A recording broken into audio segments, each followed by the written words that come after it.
Podcasting is more than just talking. It's listening. BSing with Bob Schmidt. The BS with Bob Schmidt podcast featuring entrepreneurs, business people, and marketers. This week talking with Elizabeth Dickinson, a certified life coach and public speaker, as well as author of the book, The Concise Coaching Handbook, How to Coach Yourself and Others to Get Business Results. And I had a chance to meet Elizabeth a few months ago back in New York and had a chance to kind of hit up a conversation and chat a little bit about business and invited her onto the podcast to talk about this. And you know, Elizabeth, I think that a lot of people, a lot of self-starters, a lot of entrepreneurs and people that are, you know, in business for themselves have all these great ideas, but sometimes the concise part is a hard thing for people to get. I'm sorry, did you say the concise part? Yeah, don't you think? That I think that people have a hard time to try to be concise. At least for myself, I'll throw stuff out there, and I could have whittled it down and said, okay, let's just focus in on this one little thing. Yeah, no, I think that's actually very true. I mean, I remember doing a presentation to folks in the real estate industry, and you know, it was also and home remodelers, and a lot of them. It was sort of interesting, the problems that they brought. And some of it is, you know, how do you deal with people who don't get to the point? You know, and they needed some tips and tricks around that kind of thing. So I think you're right. I think it is tricky to boil things down. That's why it helps to, if you're calling somebody up, to just kind of rehearse in your head a little bit about what you're going to say to them or what your message is going to be, so that you don't have to fumble around when you're actually either leaving a message or on the phone with them. I think that's really helpful. I mean, just going into things and saying, what are the top 3 things that I need to get across in this conversation? Just helping organize and frame your brain just a little bit so that you can have a more effective conversation with other people. Now, wait a second here. Was that based on my start of the show? Not at all. I'm just double checking. You know, it's funny that you brought that up because I know that my son, he's 20, and before he makes a phone call to anybody, he practices what he wants to say to those people, and still 9 times out of 10 he says, "Dad, I still screw it up. How do you have stuff to say when you're on the radio?" And I said, honestly, I don't know. It just kind of comes to me often. Well, it's probably because you're a good improviser, you know, and you're just ready to go with wherever the energy of the conversation is going. And I think that that's kind of a gift, to be able to allow yourself that kind of spontaneity. But not everybody has that. And so they really do, you know, they need to think about it a little bit so that they won't be nervous. But you have so much radio experience, you probably don't get nervous in that way. Totally the opposite. I get nervous really? all the time, yeah. And it's crazy to think that, but I really do. Or talking in front of a group of people, I despise that. That's one of my least favorite things in the world to do. What is it about it that you despise so much? I think it's the fear of messing up. I mean, honestly, I've given myself permission to make mistakes. You know, when I've done things, I said, you know, just go out there and do the best that you can do. But I still sometimes have a difficult time trying to figure out that. Or I think that people perhaps are thinking, well, this guy's a professional. He should do a better job than that. Oh, man, so really high standards. What would help you get over that, do you think? I don't know. I really don't know. I've taken classes. I actually went back to college as an adult to try to learn new skills, and I had a speech class, and I did well in the speech class, but I think it's just I need to get out of my own head. And what would help you get out of your own head? I don't know. Maybe this counseling session. Well, I was just using some coaching techniques with you, which is a lot of it is putting it back on the person. Uh-huh. Because the neuroscience shows that if you ask those questions, you know, in a curious, friendly, kind of welcoming way, that the answers that people come up with are going to be more effective. They're more likely to listen to themselves. They're more likely to act on their own advice. And it's going to be impossible for them to stop thinking about, well, however you've said it to them. So, So I'm hoping if we were in an actual coaching session, we'd delve a little deeper and see if we could come up with some strategies, you know, to help you. Right. to help you do that. It's amazing to me, though, how self-critical people are, because I went to a real estate seminar a few weeks ago, and there was a young Asian guy, very successful. I mean, incredibly successful. You know, he started this whole company, which is wholesaling properties, and he's been so successful at it, he can't even, renovate all the properties that come his way. And so he makes them available to other investors. And he was on this panel, and in the middle of the panel, he just said, you have no idea how nervous I am. My heart is beating a mile a minute, and I'm finding it difficult to breathe. And he goes, this is the first time I've ever been in front of a group of people like this, and doing public speaking. And when he said that, he even said it calmly. And I went up to him afterwards and I said to him, you need to know that unless you had said that, I said, there isn't a single person out here who would have been able to tell that you were nervous or that you had never done this before. I said, you did just fine. You just need to have some more confidence in what you're doing. And he took my card and he said, you're a public speaker, so that means so much to me. And I just thought, people, I come from an acting background. And one of the things they said to us very early on as actors is that, people come to plays, people come to events, and they want to like you. And they're not coming with all of those judgment things in their head that you think they are, for the most part. So, you can just kind of trust in that people want to hear what you want to say, and they're not sitting there going, being all persnickety in the way that you might be persnickety about yourself. So I just wish that I could just inject everyone with some confidence, instead of which I can coach people there, but I can't do it, in a mass way to everyone across the United States. That would be your superpower if you had them? That's what that would be my superpower. Yes, if I could do that, then holy moly, yeah. Just think of the money you'd make. Incredibly effective.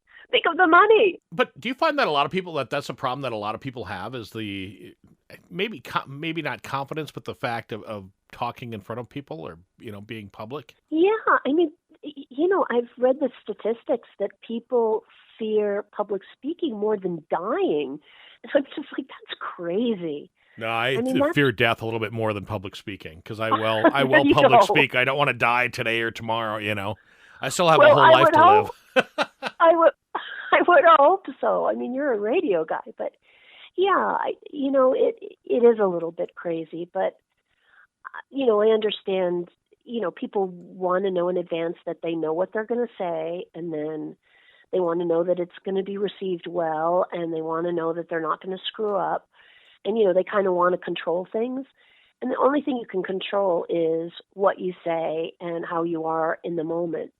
So a lot of it is about finding ways ahead of time so that you can prepare to the best of your ability, but then to just kind of let it go and be in the moment. So is me saying to myself that, I could just do the best job that you can do? I mean, is that kind of getting into the moment and being coachable, or am I? Well, I think so. I mean, a lot of it is finding something to say to yourself that is going to mean something. I mean, I coached somebody at Land O'Lakes once, and he was really funny about what would, in a sense, cheer him up.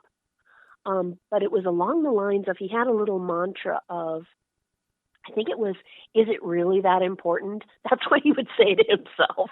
Now, Right. It's not what I would say to myself, but he found that by saying to himself, is it really that important?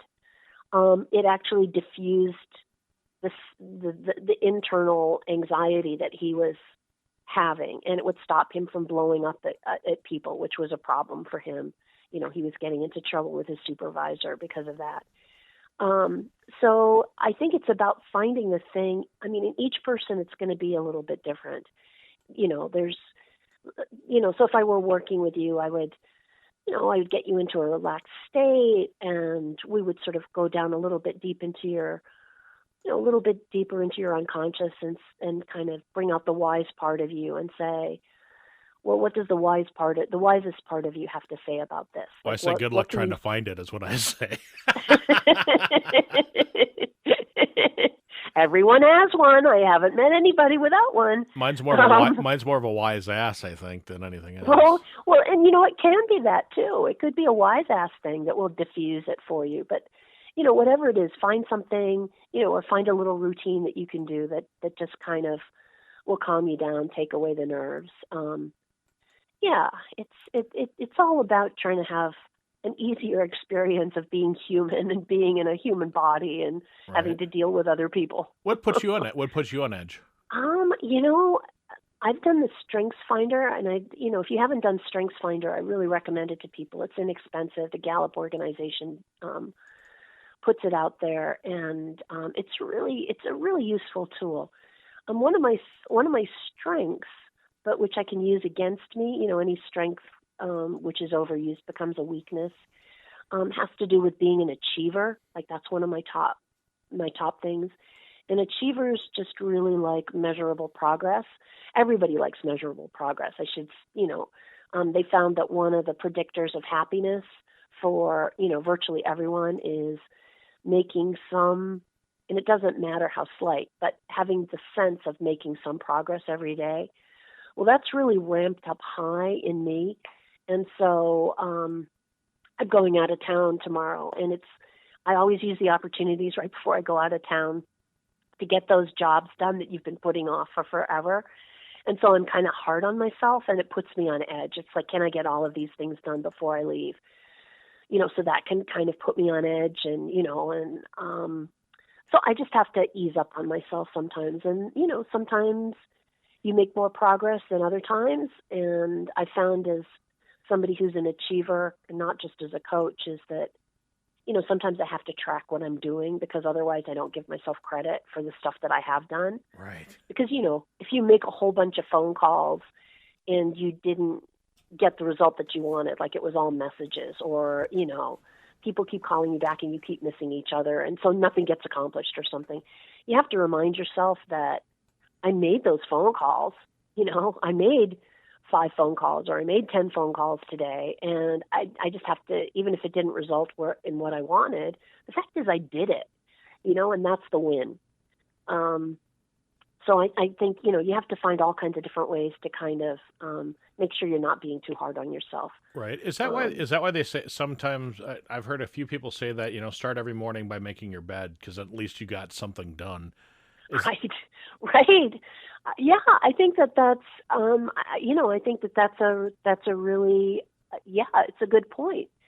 Or if you have lists and stuff, they say often do the hardest thing, maybe after making your bed, but the hardest thing first, because as you go through the day, you literally start the day with more willpower than you end the day with. Mm-hmm. And it's not that it's a finite supply. It's just harder to get the harder things done the later in the day you go. So,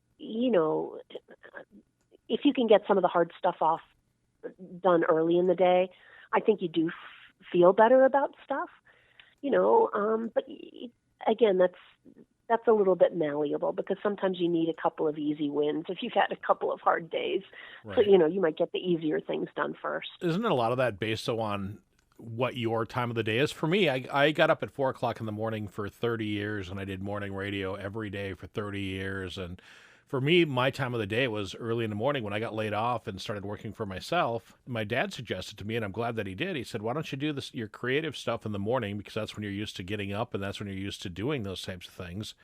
And, he was right. Well, that's good. You really know you really know yourself. That's very, very true.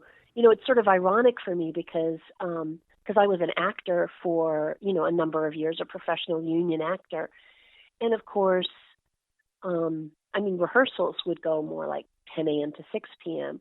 But once you got into doing the shows, it's almost always, you might have a matinee, but you always had evening performances.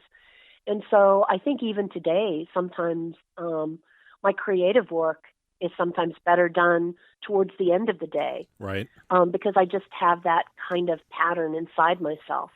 And I just find it's hard for me to set down, I can do other kinds of work, earlier in the day. But I find that if I'm doing creative work, it's hard for me to start before about 1 p.m., and if I have charge over my own schedule, I will not start working until kind of later in the day on the, truly creative stuff like the fiction writing or something, as opposed to other kinds of writing. Right. Now, is that kind of the stuff that you go through your clients with when you're life coaching? Is to find your part of the day and find out what is good for you and what works best for you? Oh, absolutely. I mean, it's really, there are exercises called the Recipe for Success. I think I put it in the book as well.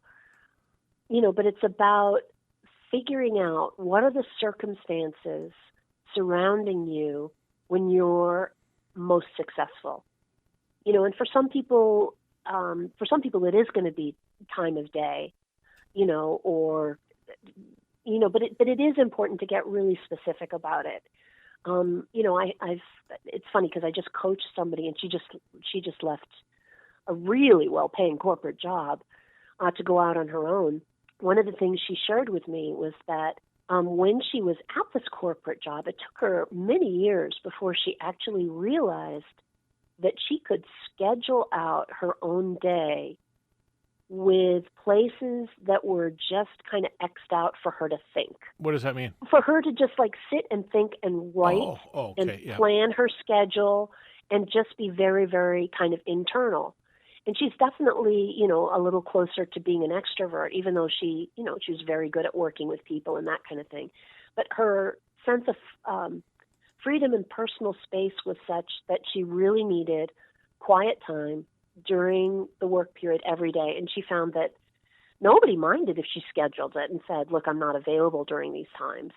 And now that she's working on her own, she starts every day with a little meditation, a little thinking about the day, a little bit of journaling, and then she's doing a lot of freelance writing now. And so then she gets into her freelance writing. But yeah, it's really about working with your own rhythms so that, and not to be ashamed of them or feeling like they're a weakness in some way.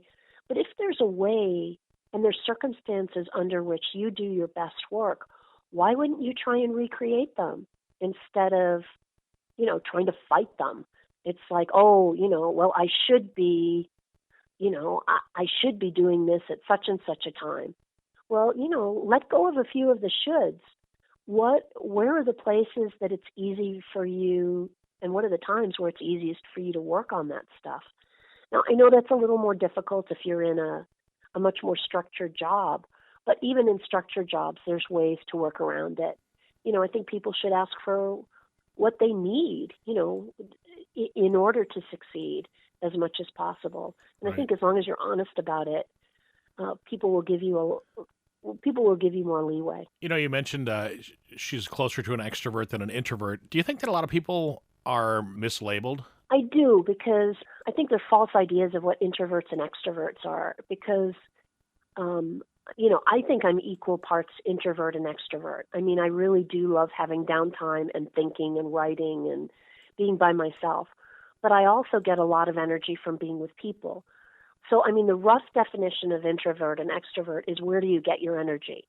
Do you get more energy from being with people, or do you get more energy from being on your own?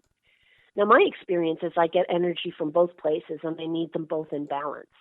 And I actually do think that's true for most people. I mean, there's some people that actually fall on the introvert scale who in a group are very extroverted, but they're also very protective of their time alone. And they know how to do that. It's just that they act like an extrovert when they're with other people because they've done such a good job of protecting their downtime, so that they take care of themselves, really. Can that change? Because I think that's where I am. I think I do well in a group of people, like if there's beers involved. but I really, as I've gotten older, I've really learned to like being by myself. Yeah, I think so. I think a lot of it has to do with what did you get the most of growing up, and then I think you can change over time. I mean, I would say, I would say that, they're people that I really gravitate to because of the topics and because I feel very comfortable with them. And so, for the sort of private, more sort of intimate times, there are probably fewer people, that I really kind of let down my hair with, but I really enjoy those times. But it doesn't mean I can't be extroverted when I'm in a group, or can get along with, all kinds of different kinds of people.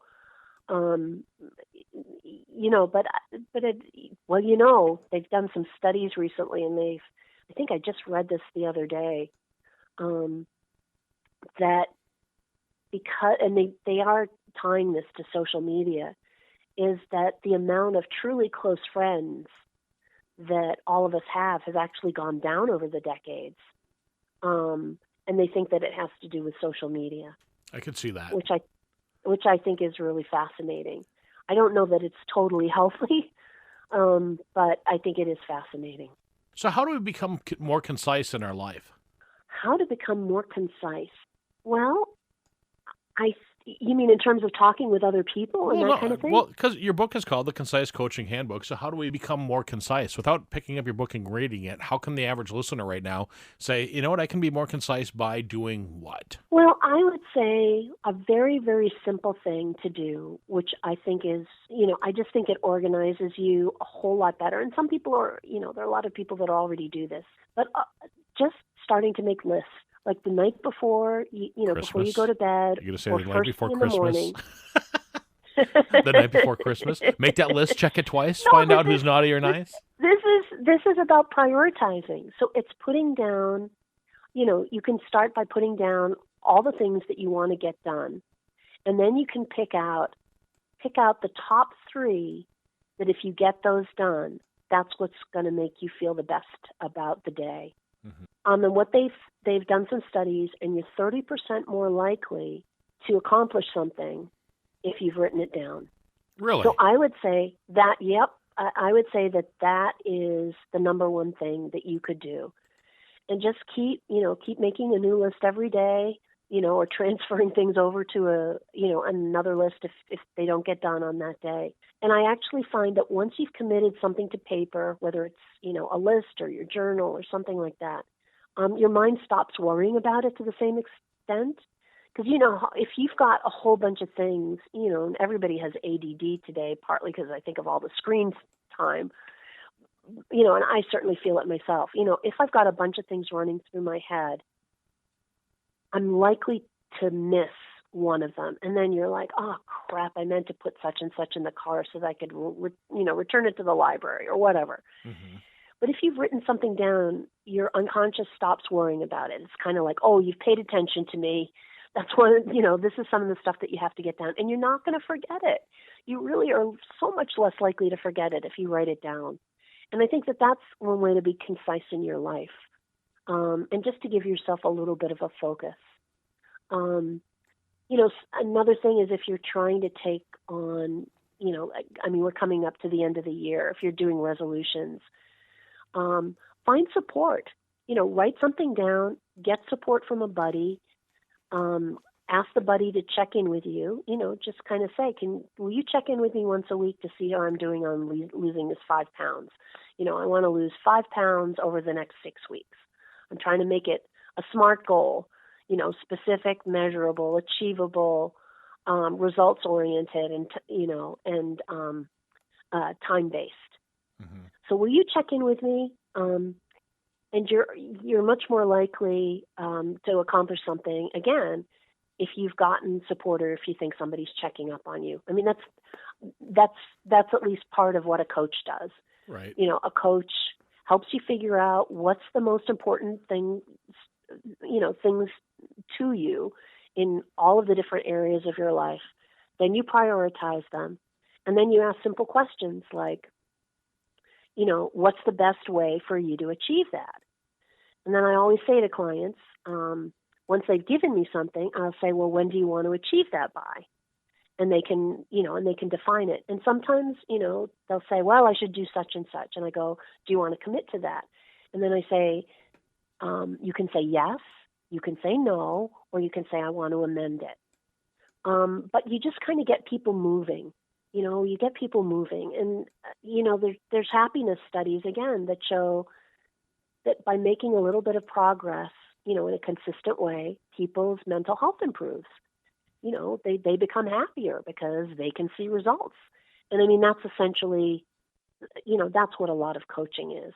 What's important to you? What do you want to do about it? When do you want to do it by? And I'm going to check in with you and make sure that you've done it. And it doesn't mean you're a bad person if you haven't done it. I always send out a coaching form that says, did you, achieve what you said you were going to do? And if you didn't, is it still important? Because often what happens is that you start down one road and you go, oh, no, there's something that I could do that would be more effective than this. I'm going to do that instead. So don't beat yourself up, you hit the overarching intention of what you wanted to do. What are the 3 things we could take away from your book? I've put into the coaching book almost all the exercises that I use with people, and that you can use these exercises to coach yourself. The second part of the book is really about coaching other people, and it is about the techniques that you can use if you are a supervisor, a manager, a parent, a spouse, the specific questions that you can ask that are going to motivate people to take action. And that's really important. So if you can incorporate even a few of these techniques in the way that you interact with other people, it teaches people what active listening is, what compelling questions are, how to establish accountabilities with people so that they follow through. I think if you can incorporate some of those in the way that you work with other people, you can have better relationships and you can have happier employees because they're able to achieve more and feel better about what they do. Elizabeth, how do we find your book? How do we find out more information about your coaching and your book and, getting you as a speaker and, those kind of things? Well, if you go to my website, pursueyourpath.com, pursueyourpath.com has all the different ways of reaching me. It talks about coaching with me, and there's information about my book there. My book is available on Amazon. It's also available at Business Expert Press. And if somebody wanted to buy them in bulk, they could talk to me because I can obviously get a better discount. The BS with Bob Schmidt podcast is brought to you by Orange Computer. Find them online at orangecomputerlax.com. And by Tri-State Sound and Light. Find them online at tristatesound.com. Tell your story with microcasts by podcastforhire.com. The BS with Bob Schmidt podcast is a Podcast for Hire production.